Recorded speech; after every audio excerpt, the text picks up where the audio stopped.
Good advice from a very unlikely source. For the Chuck Colson Center for Christian Worldview, I'm John Stonestreet with The Point.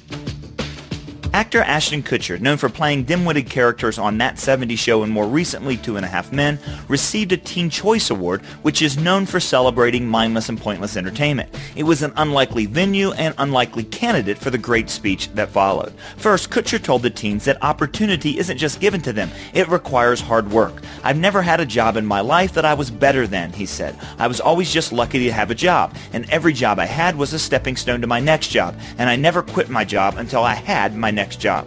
He then warned that the hypersexualized marketing culture tells consumers they're not good enough if they don't look and act a particular way. Instead, he said, the real secret is be smart, be thoughtful, and be generous. Come to thepointradio.org and I'll link you to a video of this speech, if you can stand all the screaming teenage girls in the background.